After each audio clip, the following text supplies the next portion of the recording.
Students, a very good evening to all of you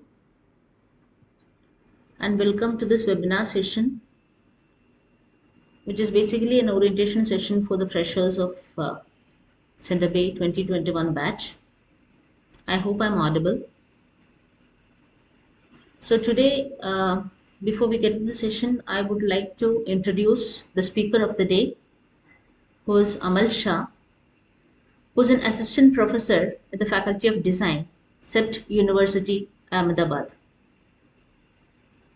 Amal, welcome to the webinar. Very good evening. Thank you. Good evening. So before Amal start with his presentation and his talk, let me give a very brief introduction of Amal to you. So Amal Shah has a background in interior design as a graduate of School of Interior Design, CEPT University.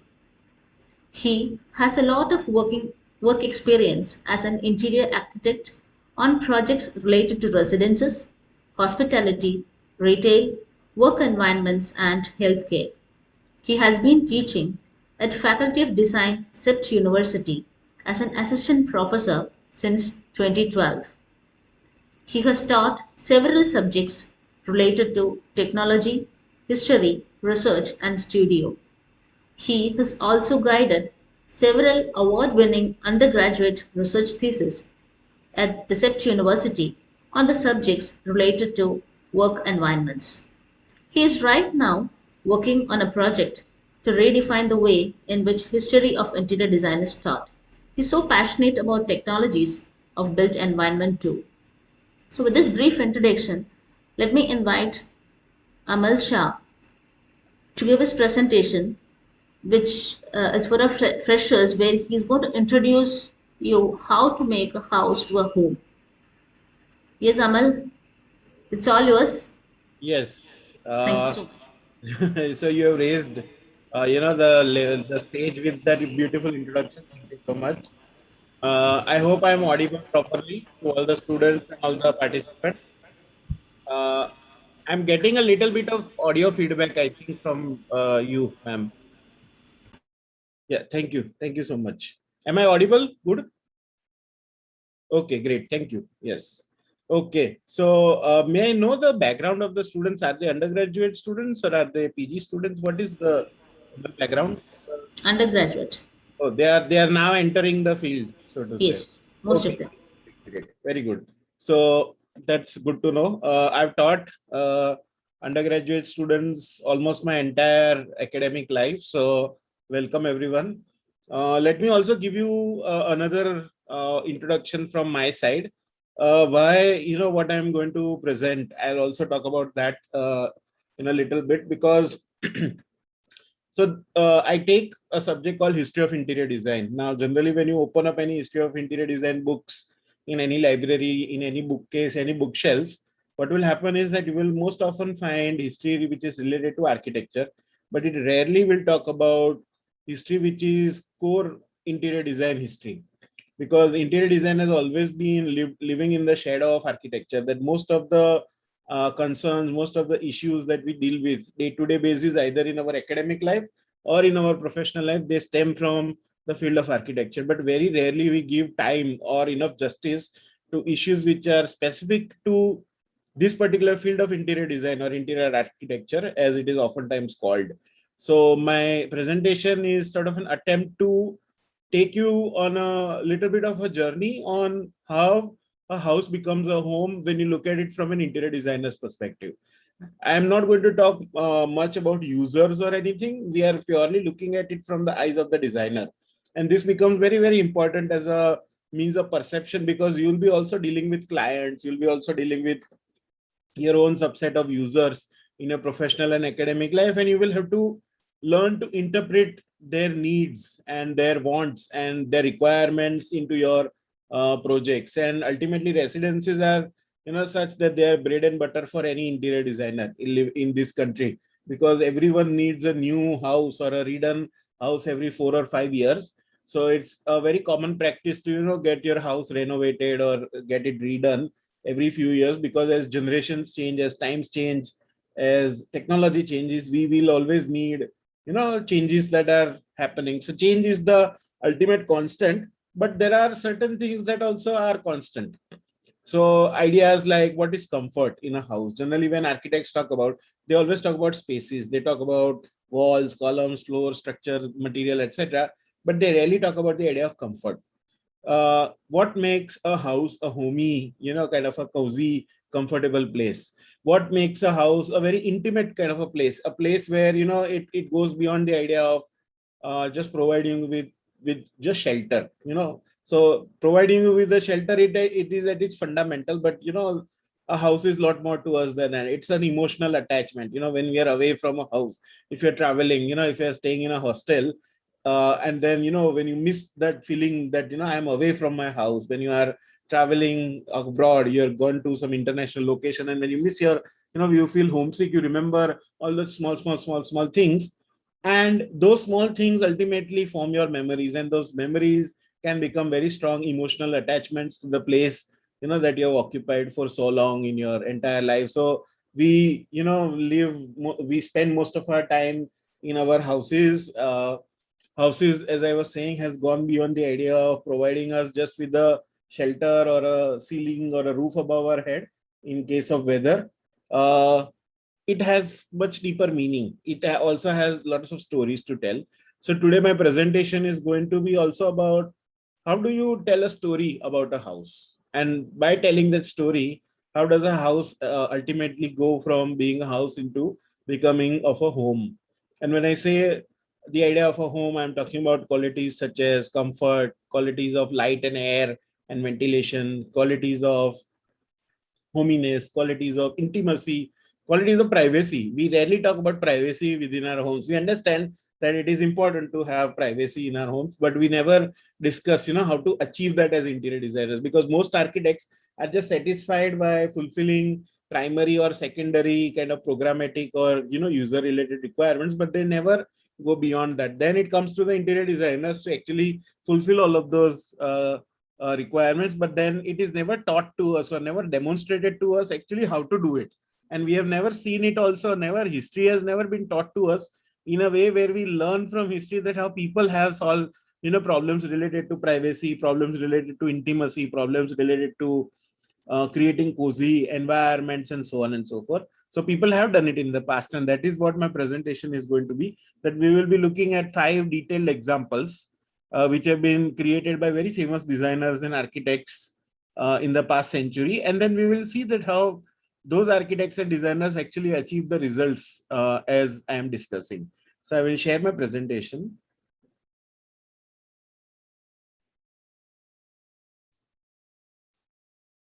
I hope it is visible. Yeah, I'm okay. I'm going full screen. I hope it is visible. So this is part of my subject where I teach history of interior design through understanding of typologies. Now, what is typology? So typologies are essentially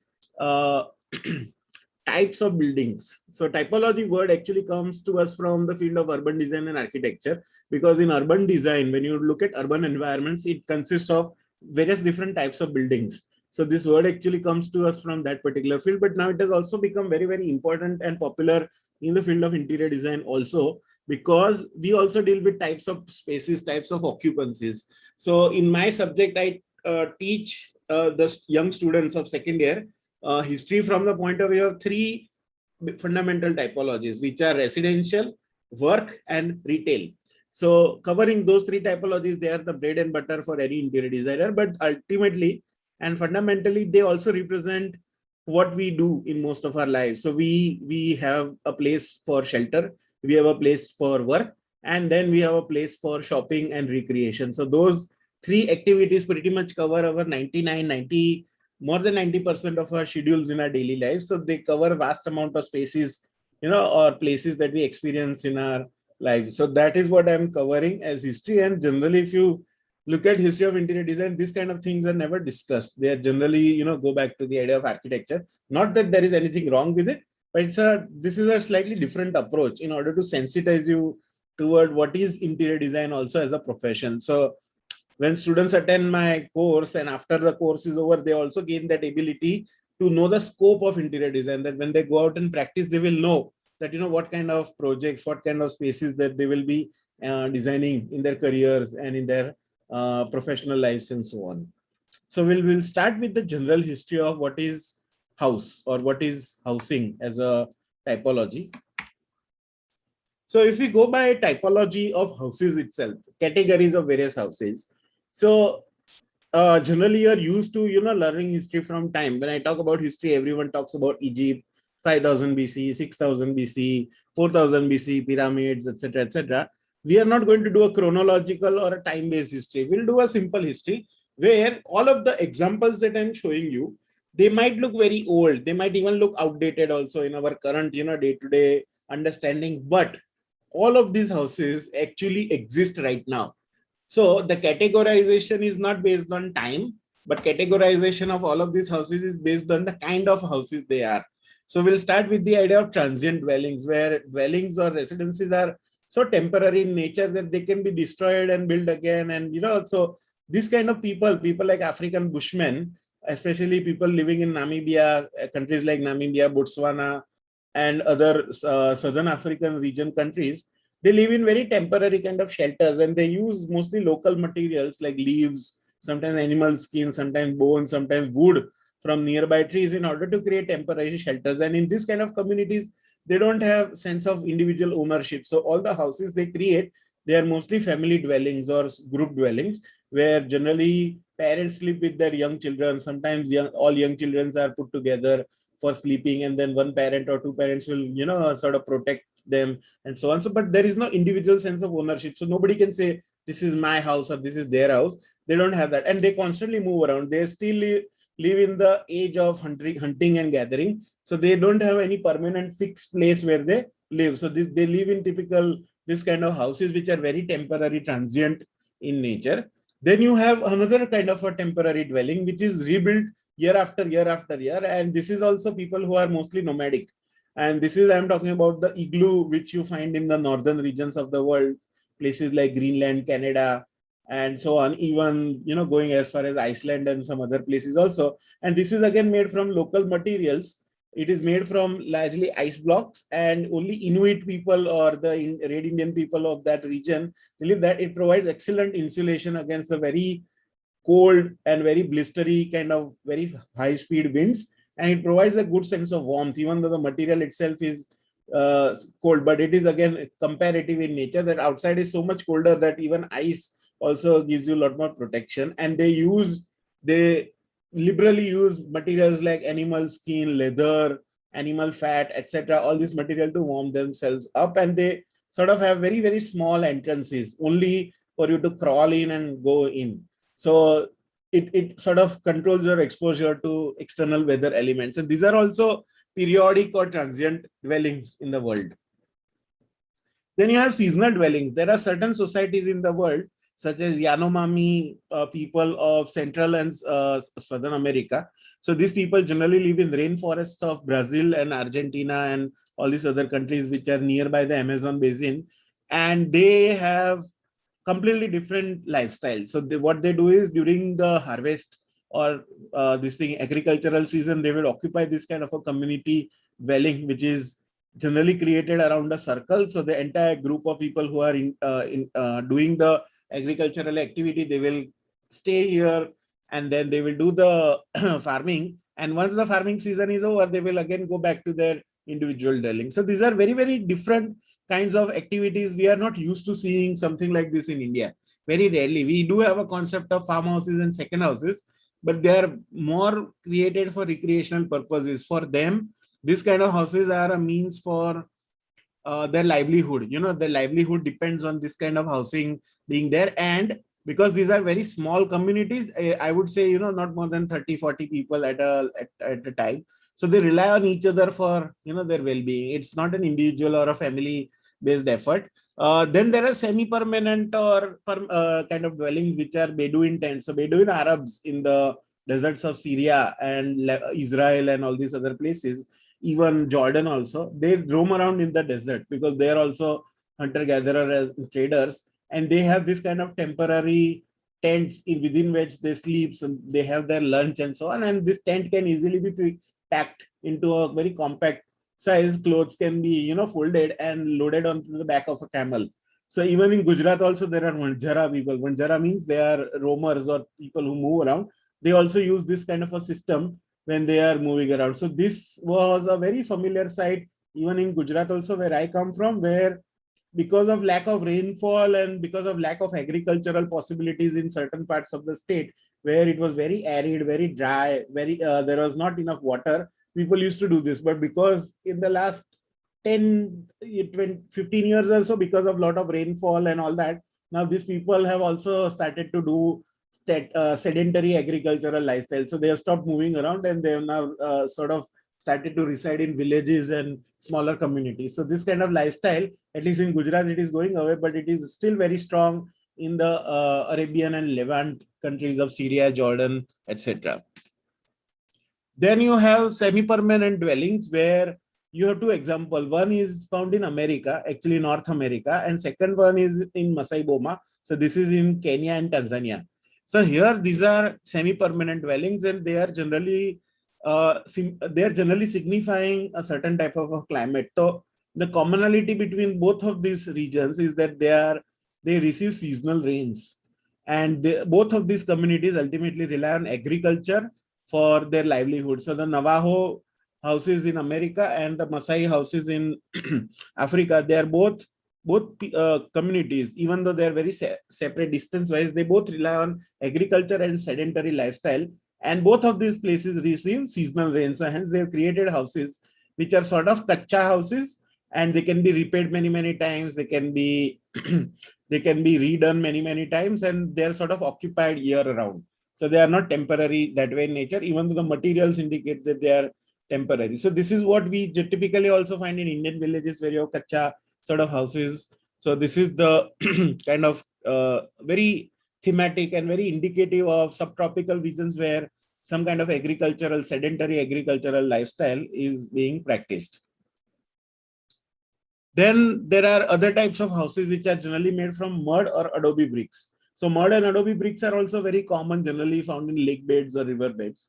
They are common again in arid or semi-arid kind of climates, very typical of, even Kutch and Rajasthan are also examples, at least in India, where you find this kind of climates. But the examples that I have are from, again, Africa and North America. So in Africa, they call the Dogon house, and Dogon house is a cluster of houses where they are either square or conical or cylindrical in their shape with a conical thatch roof. So that is one. And this is generally occupied by one community or one larger extended family. So typically you would have anywhere between 30 to 40 people who would occupy this kind of clusteral dwelling. Let me also activate my laser pointer so that you will be able to see. Yeah. So this kind of cluster would be occupied by 30, 40 people. And then you would have this kind of cluster where, because of its cuboidal nature, because of its square-like form, they're very easy to, grow. So what they do is they, instead of relying on circular or cylindrical forms, they actually rely on cuboidal forms. There are two reasons why. This particular region on the right-hand side receives comparatively much less rainfall as compared to the left-hand side, which is why you can see the shape of the roof is also like that. So here, because of the roof shape, it is more conical in nature. So one can deduce from the idea that, this is the kind of a place which is going to receive a lot of rainfall. Also, you can see in the compound wall and in certain elements, there are stones which have been stacked on top of each other, and mud has also been used. Whereas here, this is pure mud adobe construction. So here one can assume that because the rainfall is very less, so there is less chance of, houses being damaged from heavy rainfall and so on. And because of the flat roof, that is another indication that, the rainfall is going to be comparatively much more lower as compared to this place. But ultimately, their lifestyles are sort of similar, that both societies ultimately rely on sedentary agricultural lifestyle. Then if we go back to the first typology and we look at it in a little bit of detail. So here we have the pygmy hut, and we go back to the first typology of transient dwellings. So in pygmy hut, pygmies, as you know, are part of the Central African regions where there are very dense rainforest, where you find very less open space because the trees are placed so tightly packed to each other. So there are people who live in those kind of forest, rainforest jungles also. And it rains almost every day for 365 days a year. It is very wet, very humid. So, but locally materials that are available are tree branches and leaves. So what they have learned, throughout their existence is to use those materials to actually create houses. And their society is very unique because these people are not very tall. The highest height they go to is about 4 feet, 4 feet 6 inches. And generally in their society, it is the men who go out and hunt for animals because their agriculture cannot be done because there is no open land where they live. So men go out and hunt, and then women actually construct the houses, and only using local materials like leaves, tree branches, ropes, which are made from locally available tree fiber and so on. They create that, and they create this kind of shelters.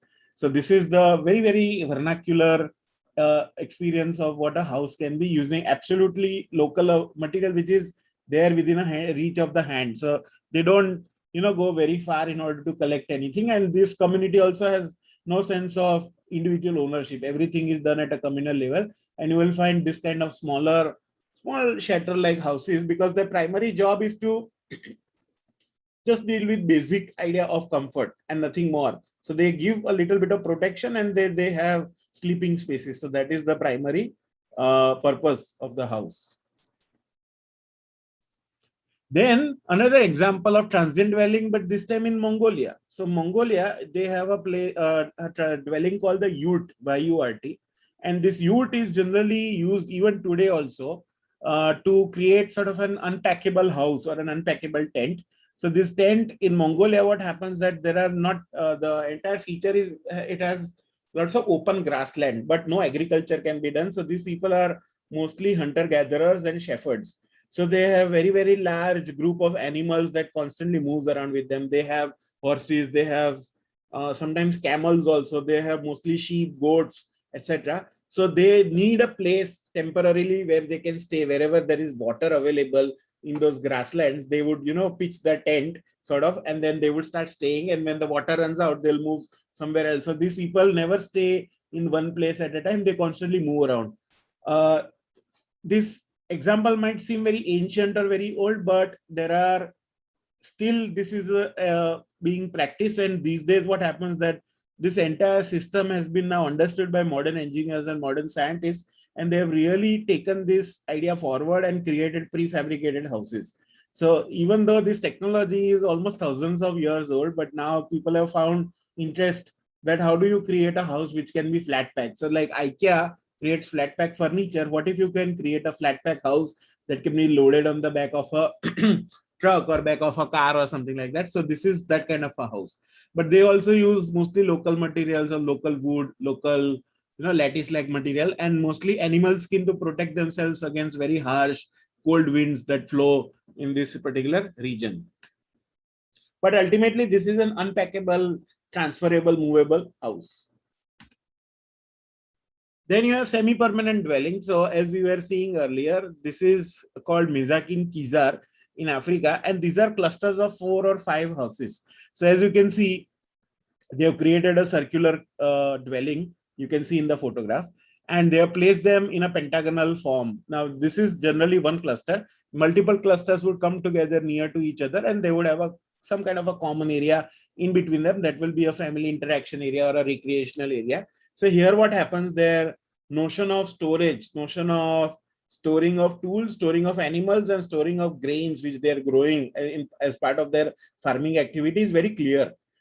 They also have a very, very strong sense of making something while cooking. So what happens that because they are using mostly wood as a material for cooking, it generates a lot of smoke. So they cannot do it inside, because inside smoke would get trapped and it would create an unhealthy sort of an environment. And the other thing that you can see, this kind of houses don't have any windows. They do have doors, but they don't have windows. So in such a case, what is happening that they do their cooking outside, and all the other activities, whether it is sleeping here or children and pigs and goats are kept here, their storage of tools, storage of grains, etc., is all kept within these kind of built environments, and cooking happens outside in the courtyard where they actually enjoy family interaction time, group interaction time, and so on. So the central area sort of becomes a very important place for interaction. And this is very seasonal sort of an existence where They generally occupy this kind of houses in April when rainy season begins and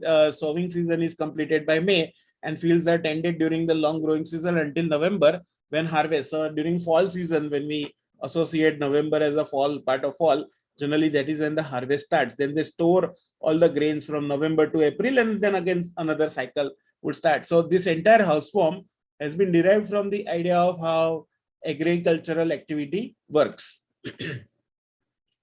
Then there are permanent houses, but still vernacular in nature. And these are Trullo houses in Italy, where using local material, they have been able to fight off the extreme heat that is present in the southern part of Italy. So southern part of Italy is as warm, as any part of India. So it gets very, very warm during the summer months, almost 40 degrees. So in order to protect from that kind of a heat and also to create sort of an insulated atmosphere to store their grain, store their animal produce, store their wine, store their cheeses, etc. They've created this kind of stone houses which are finished with lime plaster on the outside. So these are called Trullo houses. And if you see the photograph or the diagram on the left hand side, they're created by stacking stones one on top of each other. And this method is called corbelling. So here what is happening that because of this stone, it creates amazing sense of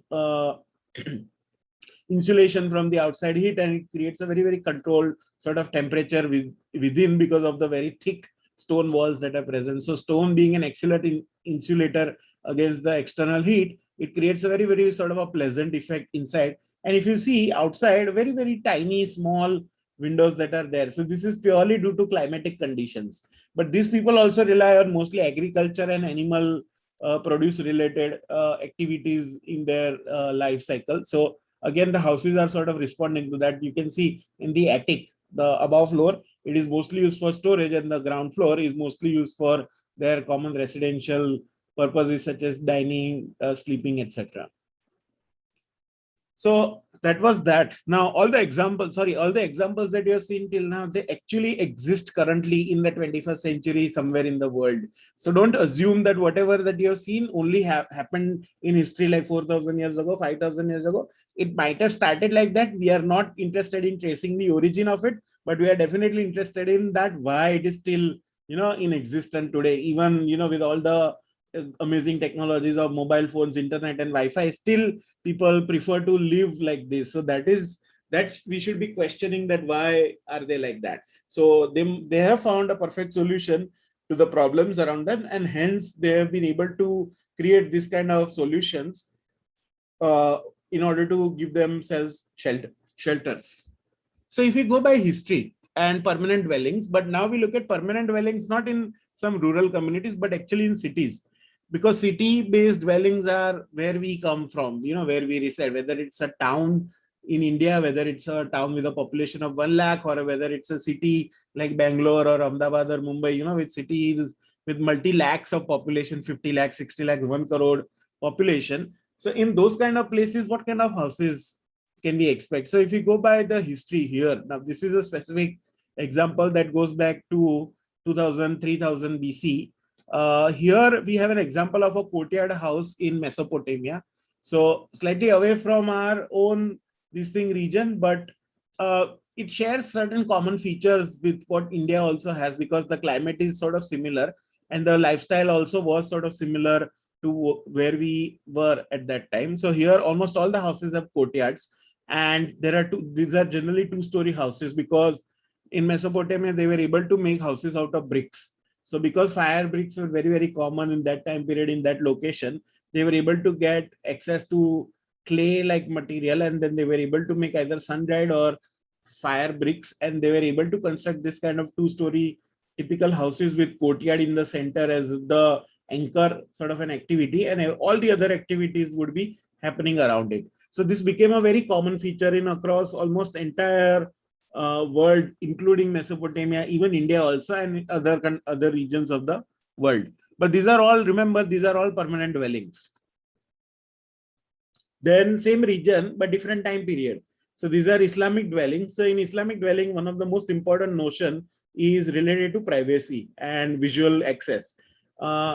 Coincidentally, all Islamic houses also are part of a very hot and arid climate, either in the Arabian desert or in North Africa, or even Middle East or Iran or India, and ultimately all of them are concerned with the idea of climate. So climate combined with the idea of having visual privacy are the most important things in Islamic dwellings, which is why almost all Islamic dwellings either have vernacular houses, at least have some kind of a courtyard like system where it allows for them to have some kind of ventilation system to occur. And second is because their reliance on privacy is very, very critical to their existence, they also have things like these wooden jalis, so on, to make sure that people from the inside can see on the what is happening on the outside, but outside the traffic will not be able to actually see what is happening on the inside. So it provides great one-way access to the outside world, and this is one of the two of the most important notions of Islamic residential architecture. Urban houses in India, very important to understand from our point of view also, that courtyard is one of the most common features in almost all houses. Doesn't matter whether you go to North India, even Western India, Southern India, or any other places, whether you go to Chettinad House in Tamil Nadu, or in one of the pole houses in Gujarat, or Havelis of the Northern India, or even in the Eastern India also, due to climatic hot and humid climatic conditions most of the year round, we have learned to create we have learned to recognize the importance of courtyard in our houses, which is why courtyard would either be at the edge of a building or generally at the center of a building. Courtyard also is associated with the idea of tulsi. In most of the houses, a plant of tulsi or basil, holy basil, is generally grown in the courtyard because it receives some amount of natural light. In Gujarat, it is also quite this thing. It also symbolizes the idea of water conservation, because courtyard is the only place where you get direct access to rainwater falling, and that rainwater is stored in underground water tanks. So it is also to do with rainwater harvesting way back. That idea goes back hundreds of years. So courtyard for Indian houses becomes very, very important as one of the features.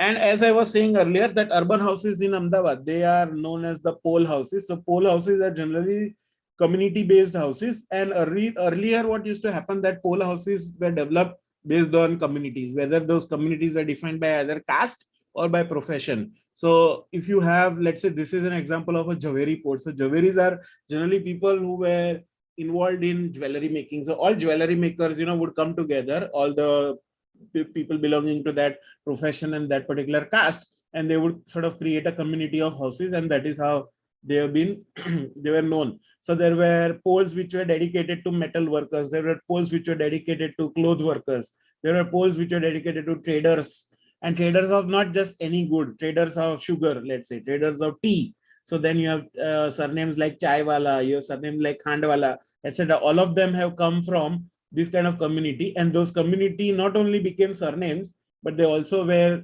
symbolized by poles which were dedicated to that particular profession. Now, in today's context, all of that identity has been dissolved because a lot of immigrants have actually come into the city and now settled in the last 300 years or so. But initially, the idea of pole started with a control access to that community, because people felt safety, while being near to that community. So, for example, tomorrow we can have interior designers pole, so designer pole, we can call it that. So that can also be, so all interior designers sort of come together, stay together, they can exchange ideas, they can prosper from each other, and so on. So that was the idea, and they will feel safe, being in that kind of a community.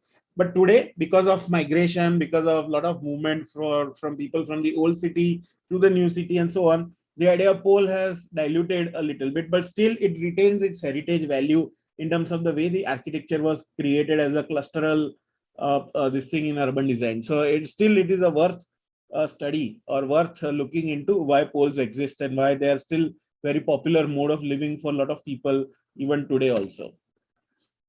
Rajasthan, when we talk about urban houses, we also have to talk about tightly packed architecture of cities like Jaisalmer, where because of the restrictions related to climate, access to water, and the idea of fortification, because the cities constantly face threat from invaders, invading armies, and other bandits and other such forces.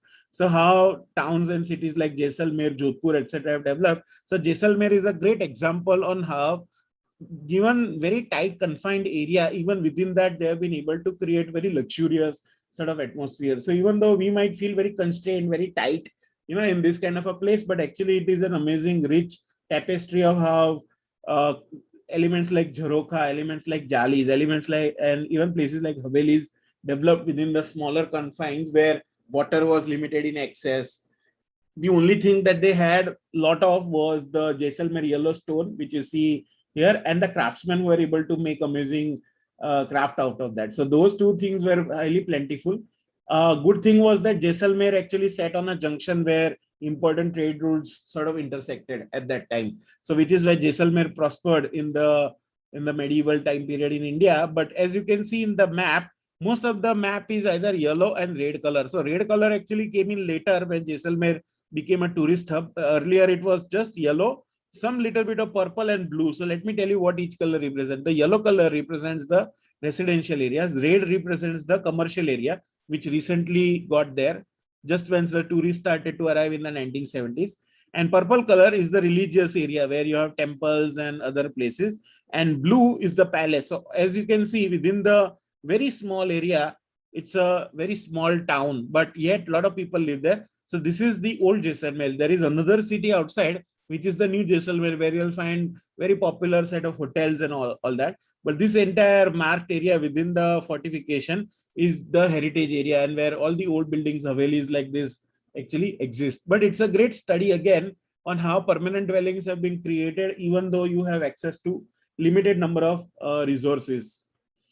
If you travel to Europe and we look at again permanent dwellings and the idea of urban development, because cluster of houses always you should find fascinating, that why certain types of people want to live together with each other. So right now, when we live in modern apartments, we don't have any kind of control over who is going to be our neighbor. Neighbors will change based on the rental structure, based on finances, based on economy, etc. But that was not a very common occurrence back in Europe in 13th, 14th, 15th centuries. So when earlier towns developed, the church or the cathedral was always in the focus. So that was always the main social gathering place, where every Sunday or every holy day, people would go there and they would interact with each other. And in smaller towns, it became very, very vital, as part of a social sort of a community space. In front of a church, they would leave out a square kind of an area where generally marketplace would take place. And that area became the commercial heart of the city. But the peripheral areas, they were mostly residential. And in those residences, there were all kind of quarters that were there. So similar to pole houses of Ahmedabad, they also created quarters. Now these quarters were given to different guilds. So guilds are like associations of that belong to a certain profession. So you have a guild of leather makers. You have a guild of metal craftsmen. You have a guild of artists. You have a guild of sculptors. You have a guild of architects, for example. You have sometimes even guild for former soldiers also, guild for priests, guild for winemakers, guild for farmers, and so on. So all of those, so each of this area became sort of a quarter for a particular kind of group of people, and that is how they occupied. So this entire one area of houses would be occupied by people belonging to only one profession, and that is how various quarters actually developed in European cities. So conceptually, it was very similar to how pole houses also developed. Then during Renaissance and 15th, 16th, and 17th century, the rulers at the time, the kings and the royal people, they started to develop cities based on what they believed was right. So first time the idea of mass housing, apartments, livable houses, etc., came along. That what should be the ideal livable house. First time people started to define that in a city, when or the political capital city, where you have lots of bureaucrats, lots of ministers who are part of your government, where would you put them? So in Delhi, if you go, Delhi has defense colony, Delhi has embassy area, Chanakyapuri like area, where all the embassies are there. If you go to Bangalore, you have particular area where all the IT people and the BPO people are living together. So, but that is by organic growth that they have come. What if tomorrow government decides okay, we will have one township where all IT, folk or all software company folk are going to stay, or we have one area where all interior designers or all design students are going to say, so what kind of housing will you need? So that kind of a vision led them to create mass housing schemes. So some of the earliest mass housing schemes were created in United Kingdom. And if you see the right hand side bottom plan, so they came up with the first mass housing scheme in a city called Bath, where they created sort of a crescent shaped housing scheme, and where it was a 3-story sort of a house where you had entry, then you had library or parlor and the ground floor, dining area at the back, and so on. So this was like a proper organized residential experience for most of the ministers and staff and all the people who could afford this kind of houses. So people who are well off, people who wanted to live in dense urban environments, this was the way out now to have this kind of very good quality housing. And ultimately what happened, that housing started to define how the cities would look like. I'll talk about it a little bit later in detail. In industrial revolution, one thing that happened in a big way, which still happens in India also at a episodic level, but in United Kingdom, it happened at a very large scale. And that was that people started living farm related jobs and started to move to cities in huge numbers. When they left everything they had in their farms, like farmhouses, their soil, their land, their animals, they did not have much money to actually occupy a house, because that time cities did not have too much of spare housing where lower income people can suddenly go out and occupy.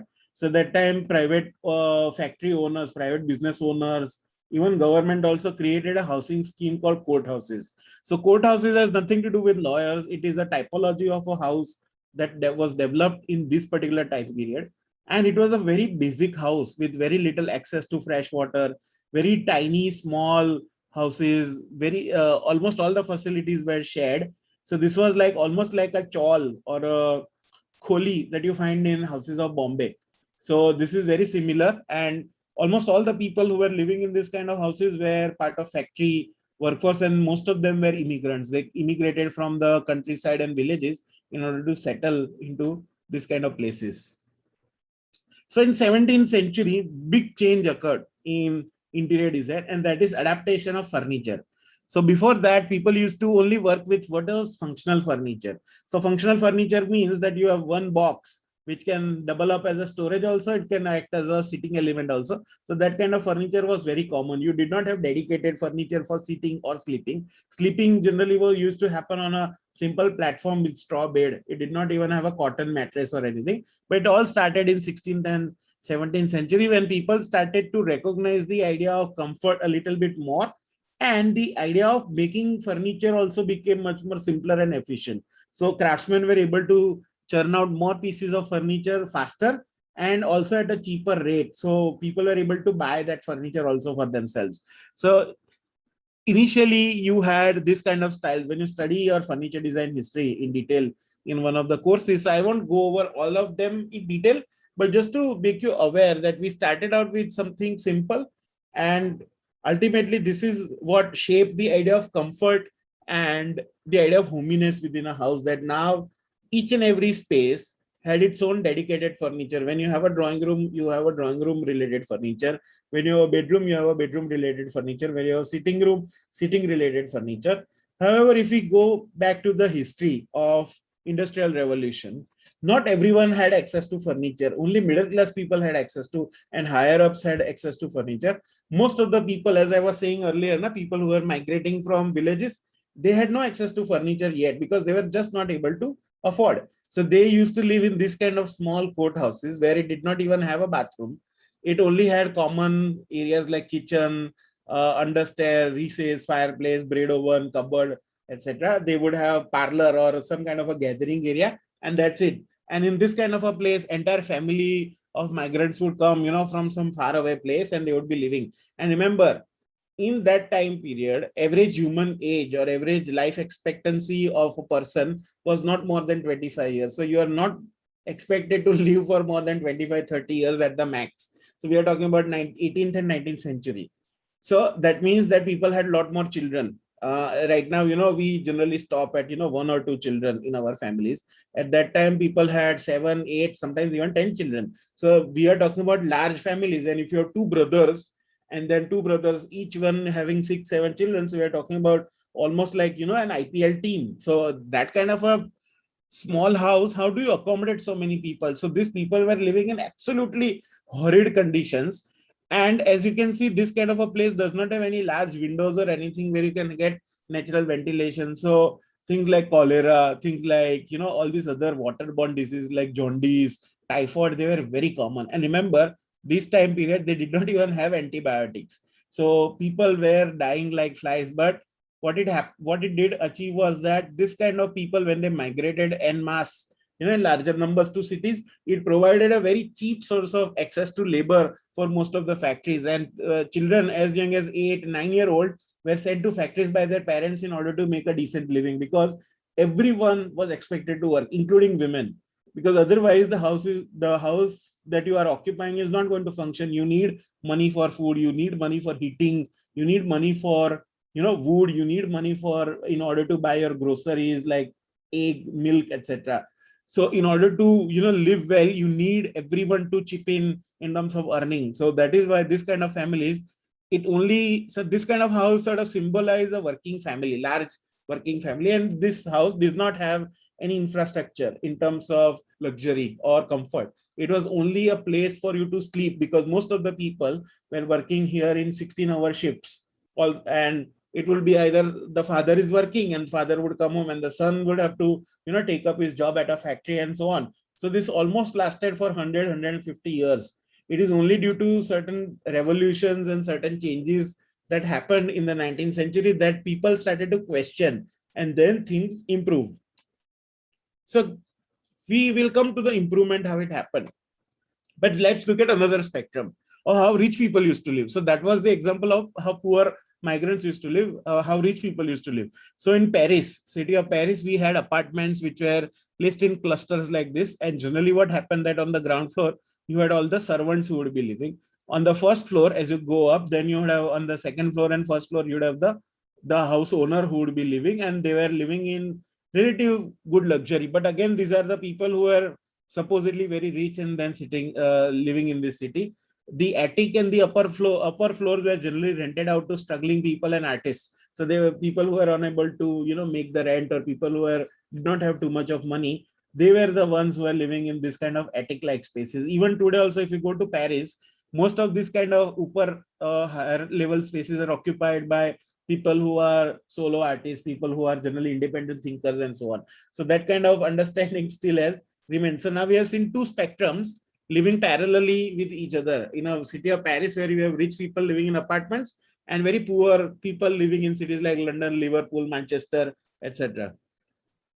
But then it changed. After the First World War, government brought in bylaws, and I'm sure you must have heard about bylaws, permission, municipal laws, etc. in your own cities and towns. So the origin can be traced back to the idea of 1920s and 50s, when we had first introduction of bylaws, and then it changed the way houses were designed, houses were built from ground up. So one, that bylaws force people to think at a larger scale in terms of urban, that where are you planning your houses.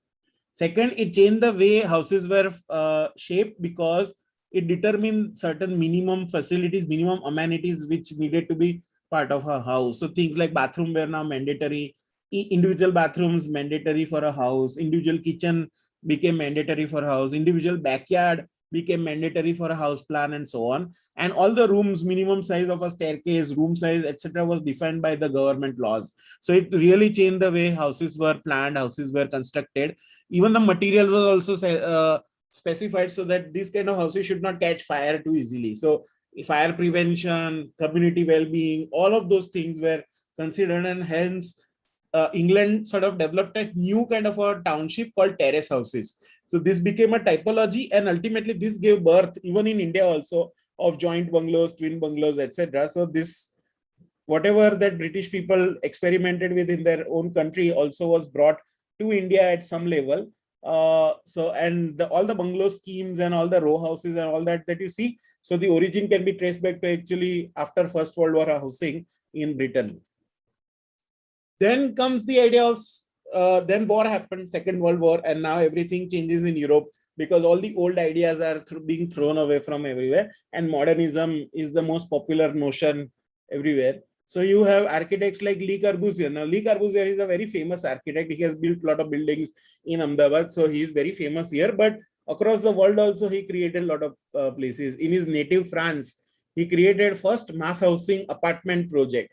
So before the Second World War, we did not have modern apartments, which we right now, take it for granted that, an apartment has to have a balcony, apartment has to have a common staircase, apartment has to have a common elevator area, apartment has to have a common lobby, etc. Those kind of things are unheard of till now. Apartments are generally made up of concrete. Apartments generally, are painted white in order for them to look pure and luxurious and so on. Those kind of things were unheard of. And now suddenly you have Corbusier who comes in, and immediately after the Second World War, France needs to be rebuilt because it has been destroyed majorly in the war.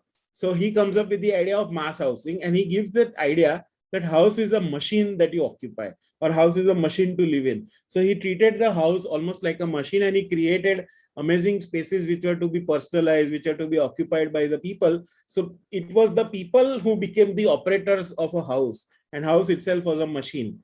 So he created the first mass housing project called in Unit the Habitation, and he created a duplex like house. So duplex house is a typical 1.5 story house where you have a common area and then you have a living room above. So living room actually allows you to have physical and visual interaction through the double height. And he created a common lobby area and all that. These kind of things were unheard of till now. So this is the first example of mass housing that really took off as an apartment. Along with that, the idea of modernism also started. This is a time period when people are throwing away all the old ideas in the 1950s or because of the war and all that, and now people are very open to adapting new stuff. And with that, the idea of modernism also became very popular in furniture design. And now because furniture is comparatively much cheaper, there is a new middle class also, people who are very young, because the almost entire older generation was affected by the war. So the children who are growing up have now grown up, they have now become adults, and they want new, better things. They don't want anything to do with, what was happening in the Second World War or in the First World War. So they are more ready to adapt to new ideas, and hence the ideas of steel furniture, leather furniture, wooden furniture, which is very minimalistic, which is very simple in terms of its look. Those kind of ideas got adapted very quickly, and this changed the way houses are. So it is only in the 20th century when people really started to have personalized furniture, which we right now take for granted. We right now can go to Pepperfry and order, what we want, or go to any e-website and do our shopping. But this kind of ideas are not that old. They are only 50, 60 years old when people started to have individual choices for their houses in furniture, because the affordability had increased. Along with the modernism, in the postmodernisms, after the modernism era ended, people wanted to make statements. They were bored with the idea of modernism and minimal aesthetics. So architects like Robert Venturi, he said that less is a bore, and I am not going to, do very simple minimum architecture. I'm going to create something else only. So he created an example, and he created this Venturi house. So it was an expression of how this kind of language of interior design, this kind of forms, this kind of materials and all that, he found it very boring and very mundane. So he created something else, and that this was an attempt by him to create a postmodern house. So you can read up about Robert Venturi, who he was and why he did something like that. Then people were also trying out other ideas. So this is a design movement called Memphis, and in that people experimented. So this happened in 1970s, where again people were bored with this kind of an aesthetic of it being very colorless, very bold, very plain, and all that. It does not, it does not feel very charming, or anything. It feels very cold, hard, etc. So how do you break free from that? So a new style sort of emerged, and this is what postmodernism is all about. So this fell under the idea of Memphis, and people went a little bit crazy in terms of the kind of colors, the kind of forms, kind of shapes, etc. they were creating within their houses. Now we will be in the second half of the presentation. We will look at the idea of how certain qualities work. So what we are going to do is, till now I've given you the overview of history of houses. Now we will be looking at certain examples, and we'll look at how the qualities within the houses make it a home. So now we actually talk about the presentation. So first part was just to give you a general idea what the idea about the housing was all about. So the first example we will look at is Alto House. So this was a house that was designed in 1936, 1937 by a Finnish architect called Alvar Aalto. he created a house which was also doubling up as his studio. So because he was an architect, he had a small office that was part of this house, and he is generally described as a naturist and a humanist. So he created a house that sort of belonged to the nature. So he used a lot of natural materials. He sort of tried to integrate it house with the landscape, with the surrounding environments and so on. So this is example one.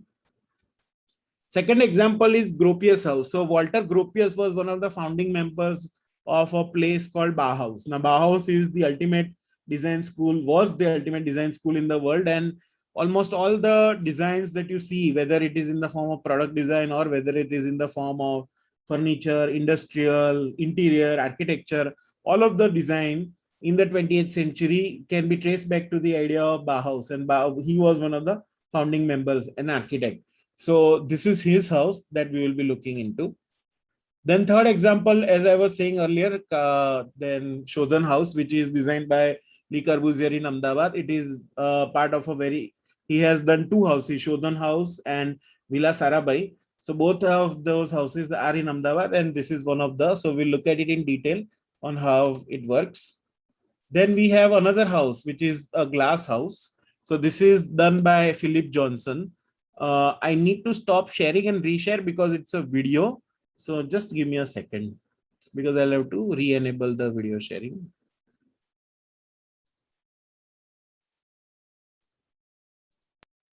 All right. Let me play it if it can be played. 1 second.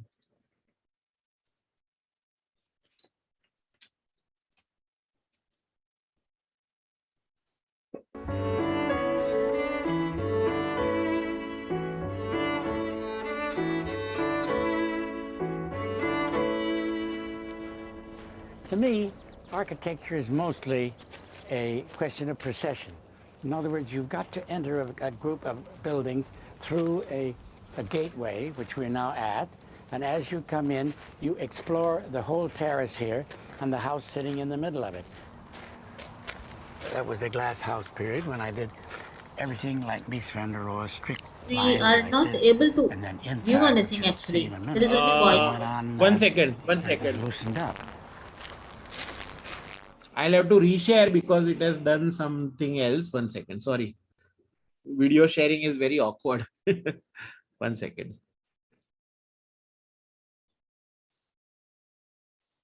I'll share my browser screen. I think you will be able to see. Can you see the YouTube screen? Yes, now it's Okay, visible. now I'll play the video. Yeah.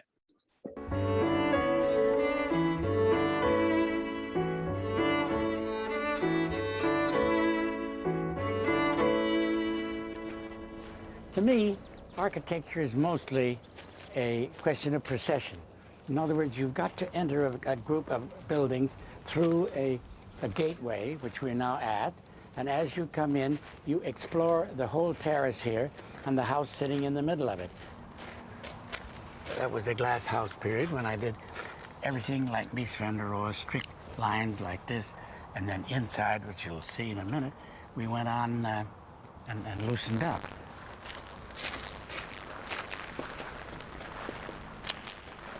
The perfectly symmetrical doorway, you enter into what I call the entrance vestibule.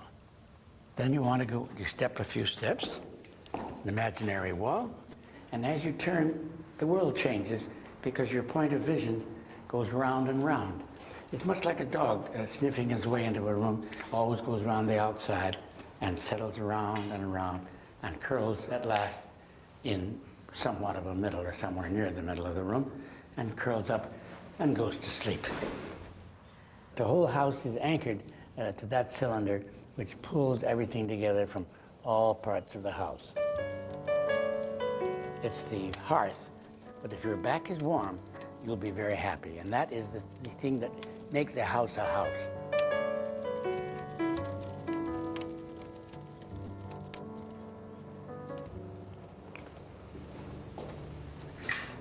The kitchen is one of the simpler objects in the house. We didn't try any tricks with the kitchen. Well, the kitchen just is. I bought in kitchen, GE ice boxes. 4-year-old ice boxes, practically antiques now. Then over here, the back way, so to speak, into the dining room. The seat of honor is this one, which of course I always sit in. From here, I have my coffee and I look at the view on all 1, 2, 3, 4 sides. And so you can find where you orient yourself in the landscape. And you look, of course, to the north. Now, the north view is very important. The north view is where you get the overlapping of the elements that compose the building, all overlapping and joining each other like a painting composition. And above that is, again, the landscape. So you're always surrounded by this beautiful wallpaper. It's rather expensive wallpaper, but it's very pretty, especially at this time of year.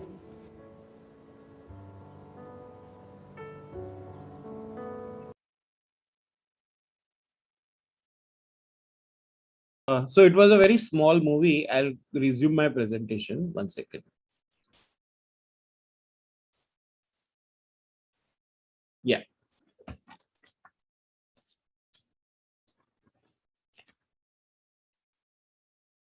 Okay. So now, since you have the idea of what all houses that I'm going to talk about, so we will look at Alto House, we'll look at Gropius House, we'll look at one more Graham House, Shodhan House by Le Corbusier, and Glass House by architect Philip Johnson. We will be looking at these qualities. So let me, yeah.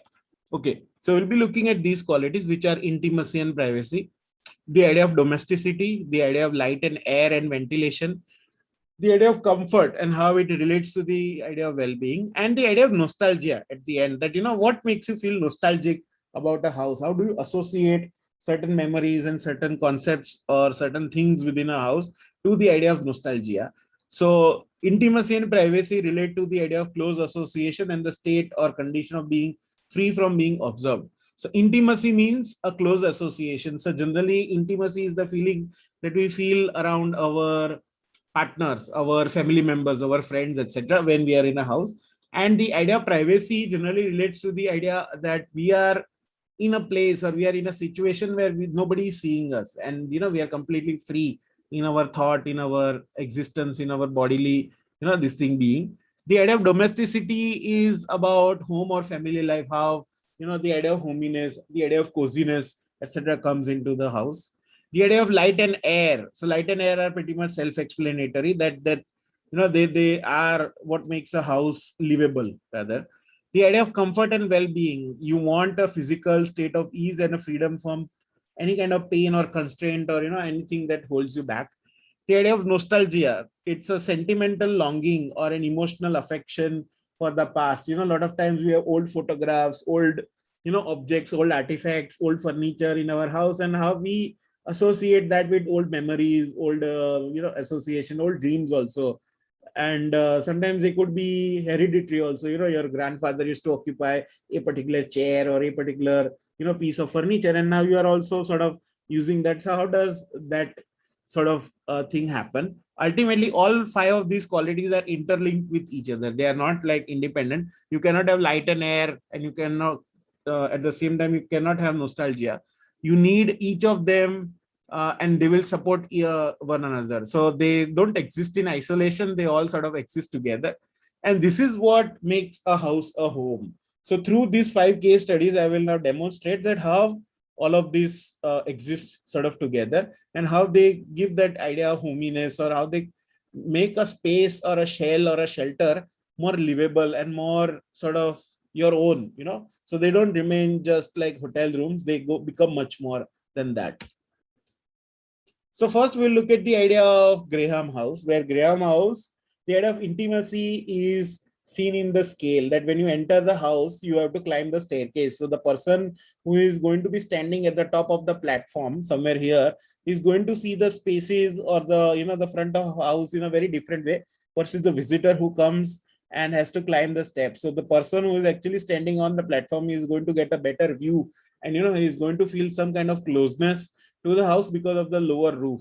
And this is the kind of things that I know might sound very subjective or very perceptual, but these are the kind of things that one will now learn to read in order to understand a house properly.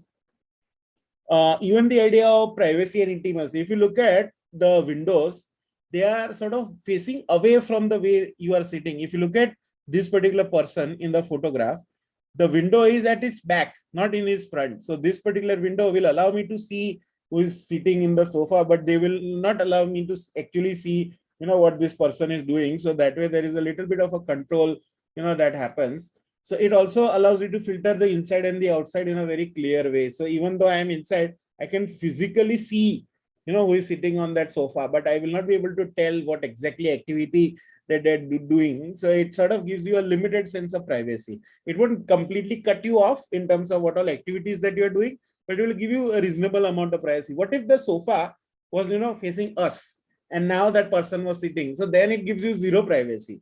So when you are arranging furniture, when you will learn, all of that in your studio and other exercises, you will need to remember all of this, that how do you put furniture? Should you put furniture at the back of the window or in the front of the window, and so on and so forth. So these are the kind of things that an interior designer must need to be aware of when doing something. In the Shodhan House by Le Corbusier.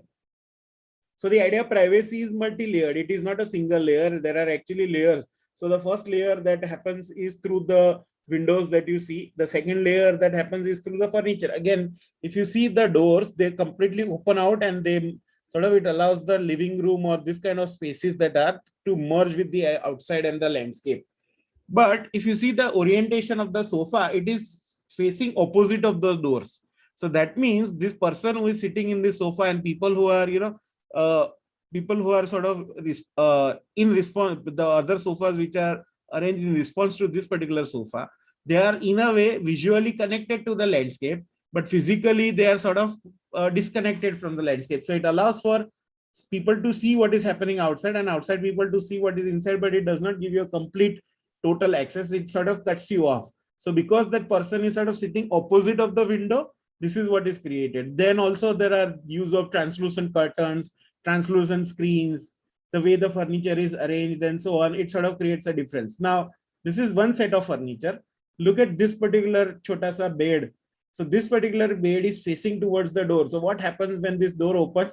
I get a complete uninterrupted view of that, which means person who is outside will also be able to see me. So, but this is intentional because this kind of a sitting is for public, viewing. Wherever I want to engage with the landscape, I'll sit here. If I want to have a private or a semi-private conversation, I will sit on the sofa. So this is also, each and every furniture, the way it is arranged in a room also has a very deeper meaning, right? So it is not just casually done in a software. There has to be a very strict conscious attempt at arranging furniture. Then comes the idea of what to do in such a transparent space. As you saw in Glass House by architect Philip Johnson, so there is no partition, except there is only one partition, and that is this cupboard which has been created. It gives you partial privacy because this is a very small sort of a family house. It does not have rooms, like what we are used to. It has only spaces. And when you enter through the main door, which is this very large glass door, there is really no sense of privacy as what we are used to from the inside to the outside. But the way the furniture, this particular furniture is created, it's sort of the vision of that particular is blocked by this huge fireplace.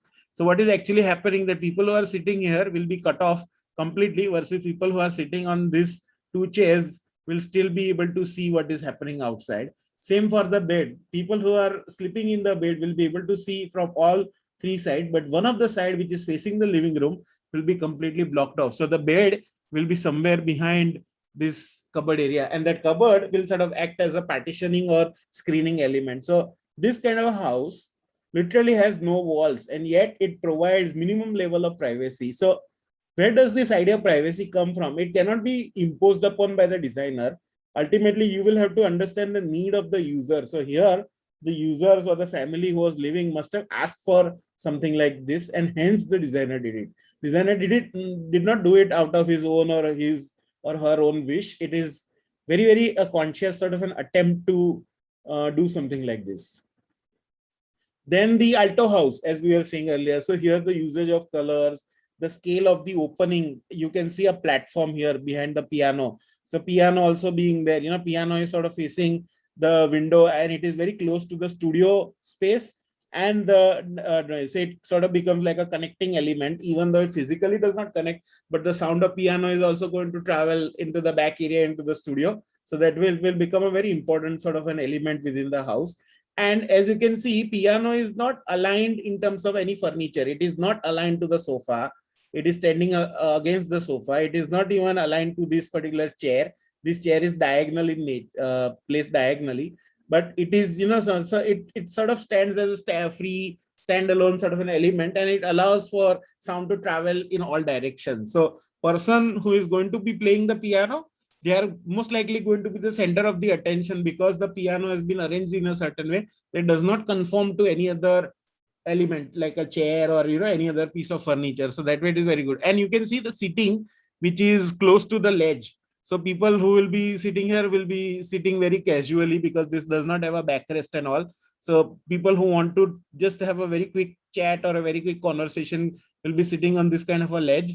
One chair is different than all the other chairs. And as you can see, again, the chair is not facing the window. It is at the back of the window. So here what will happen, I'll get all the sunlight, but because this chair has this kind of a fabric, so that way, okay, this is either the owner's chair or, this chair is for someone special. So just by, having this kind of a fabric or having this kind of a material treatment, that how things are different, versus look at the other furniture there that is in dark blue or black color versus this particular chair. So that also tells us that where is the position of the owner vis-a-vis the other elements in the layout. Same thing happens in a studio space. So in a studio space, he has created this soundproof partition. So people who are moving out and about on the upper story will not get disturbed, because the paneling that is done on the side is of a soundproof material. But at the same time, because of large windows, a lot of natural light and is going to creep in into the studio space. So the studio space is always going to be well illuminated. But this will allow for reasonable amount of visual as well as physical privacy from the above levels. So intimacy and privacy are generally controlled by the idea of light. They can be controlled by or determined by the idea of materiality or materials. They can be controlled by the idea of scale and volume, how big or how small things are in comparison to each other. They can be done by organization, as we saw that how, furniture and spaces are organized. By approaches to the space, where you put the entrance and so on, by using certain type of space making elements. So where you put your window, where you put your door, where you put your furniture, where you put your column, where you put your partition, etc. Context, proximity, how two spaces are close to each other. For example, you do not want to put your bedroom right next to the living room, because living room is generally a very busy area, and your bedroom needs to be a little bit more intimate private space. So generally what you do is you have a lobby or sort of a secondary area, and then you enter into so it sort of cuts off the human traffic, and then it gives you maximum sort of a privacy. So this contextual proximity is also an important factor. And adaptability and familiarity. So how you are familiar with your environment, how you are familiar with the objects and artifacts in your house. So these are some of the things that can lead to the idea of privacy within a home. Then we look at the same house, same image, but now we have a slightly different outlook to this. And we look at it through the idea of domesticity, or what makes it a hominess, what gives it hominess feeling. So here we are looking at the steps, which are there. So we are looking at ledge seating. We are looking at different fabric for the furniture. We are looking at how green elements or how interior plants are sort of connecting the inside and the outside. The presence of a piano as a very entertaining or entertainment oriented, or a very sort of a conversation kind of an element within the space. It will generate, conversation. It will generate engagement between your, guests or visitors. And one accent chair which sort of stands out against, all the other furniture. So it sort of becomes a highlight or a focus. So this person sitting in this chair is going to set the agenda for the discussion, and everyone will sort of agree to, whatever topic that person is. So when you now, sit in a group, always notice that who out of the entire group, who is setting the agenda, for your discussions and your talks. You'll find where they are sitting becomes very important. If they are sitting in some corner, nobody is going to listen to them. So where they are sitting is very important, and what kind of furniture or what kind of place to occupy in a group. Start noticing this kind of things. It will help you design a better house. Same example, but slightly different view. So this time we are looking at a temporary partition that has been created between the dining room and the living room. Same space that we are seeing earlier. So this sofa that we already saw, it is of a block of color. And then we have a bookshelf. So this bookshelf sort of creates a feeling of transition. It sort of guides you in a linear path towards, and then you have to make a choice whether you want to go to the left or whether you want to go to the right. And there is a curtain. You can see there is a curtain which is here. So it sort of allows you to break from the busy. Let's say you have, a very big party happening, and if you want to have a dinner, so what you do is you sort of cut off this area by moving the curtain, and that allows you to create a temporary sort of a private, intimate space to have your dinner in a quiet sort of an environment. Because if it is too noisy, then you cannot have your dinner proper, right? So it's sort of this simple curtain like element also creates a sense of privacy, and it can create two spaces where only one space sort of exists. So it can act as a temporary barrier, and it gives you that feeling of intimacy and privacy. And it's a typical soft element also that sort of gives you the idea of hominess and domestic this thing feeling. Then we look at another example. So this is Gropius House, as I was saying earlier. Who is Walter Gropius?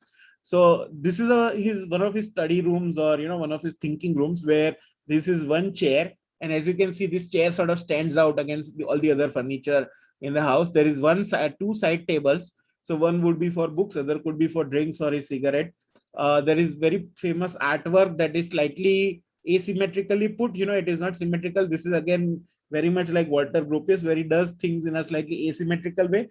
And to celebrate Japanese aesthetic, he has these two stools. You can see one of them in the light color, second one in the slightly darker color. So he has put them as temporary this thing. So if he is having a sort of a group conversation or a group discussion, so he will sit in his favorite chair, but the visitors can occupy this kind of a stool, so they can have a great conversation. And there is a fireplace in the corner, which sort of gives you the sense of warmth versus a very cold, hard interior which has only white color.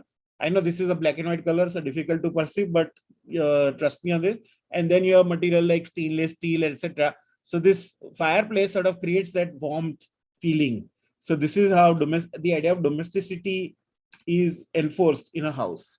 Even in a house which is very minimalistic in nature, this house has literally no elements like what we would associate within a house. But even then, way the materials are treated, the way this element has been inserted, the location of the fireplace, how it encompasses almost the entire house, the way this wall has been put, as a storage on one side and as a cupboard, as a partition on the other side. So all of those combine ultimately fulfill the most fundamental needs of the user, and that is what also creates the idea of domesticity. The absence of a chair right in front of a fireplace also denotes that this is a circulation or a moving area, or this has been designed in such a way that because the fireplace is going to be lit, it is going to give you the maximum effect to everyone equally. So there won't be any one particular place or one particular sitting place where you will feel the maximum effect of the warmth of the fireplace. Everyone will get a sort of an equal effect in the whole house. So that also plays a role.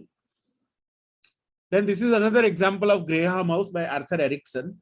So in this particular place, you can see how yellow color lighting has been used to create a literal sense of warmth. Generally, when we look at retail environments, when we look at hotel lobbies and other places, they generally have very white light, even offices also. But when it comes to domestic interiors, you always have slightly yellow light. So this particular house celebrates that fact, and you can see almost all the fixtures, they have yellow lighting, off-whitish color, brown color. So very warm, earthy sort of a tones have been used in terms of color, and that is what is being celebrated. All the partitions, all the framing is of dark brown color. All the furniture is beige and brown color. All the lighting is also very yellowish, orangish, sort of a glow that it is giving out. There are lamps which are placed, so they have on their own very low amount of light happening, but there are lots of lamps that are placed, so it allows you to also control which area you want to illuminate, and couches which are facing each other. So it creates a good, talking sort of an environment, so that when they face each other, it automatically generates a sort of a feeling of conversation. That means that you will engage. And then there is one couch or one sofa which is kept at a leader's position. So this is generally will act as the leader who will sit here, and he will be the one who will be dictating the conversation that happens. So the idea of domesticity happens through what approaches. So one is how you approach the idea of domesticity. So this generally comes from the user. Then relationship within the elements. So how do you relate to each and every element within the house? The idea of articulation, how well they are articulated and detailed out. What is the kind of organization? Which space is close to what space? The concept of usability. What is usable and what is not usable, and usable how, usable why, etc. The experience of the user. What kind of stories does your house tell about the user, about the experience? Functional requirements, how they are fulfilled, and meaning behind each and every element. So these are some of the ideas that cater towards the idea of domesticity within the space. Then we look at the idea of light and air. This is very, very vital in order to understand how light and air works as a space defining features within a house. So you have Graham House by Arthur Erickson.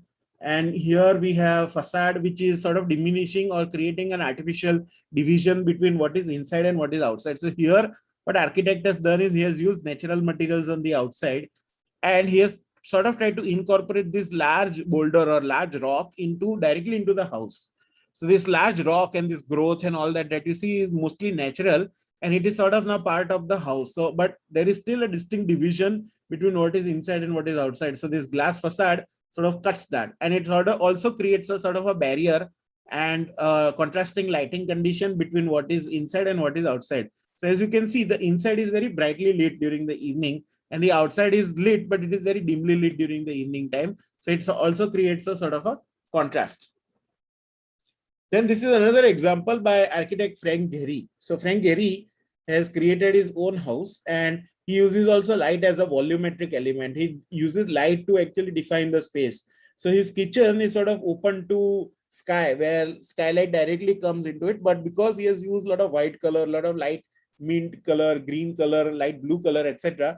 So he's mostly relying on very lighter earthen tones in order to define the mood of the space. So light and air can also be not only are there to fulfill a functional need, but they also cater to an emotional requirement. And here what he has done is he has created an artificial sort of a ceiling which sort of brings in a lot of light into the kitchen. So the kitchen is completely illuminated by natural light. And if you see the further wall, this particular wall, it is completely transparent. So it also allows you to bring in a lot of natural light within the dining and the kitchen environment. So kitchen that way, he understands that it is mostly a daytime activity that is going to be for the kitchen, and that's why it is very brightly illuminated using natural light.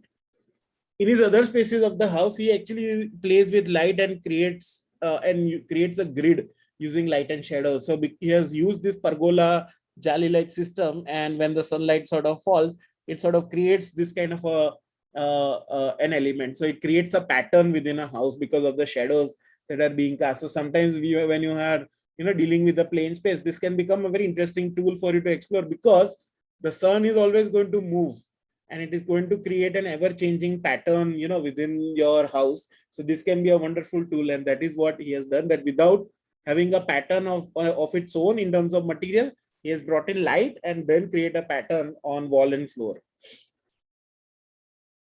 Then Corbusier, so in Shodhan Villa, he has used stained glass windows and deep set windows in order to control the amount of light that comes in, because this window faces the western side. So western sun in Gujarat is very, very harsh, very, very sharp.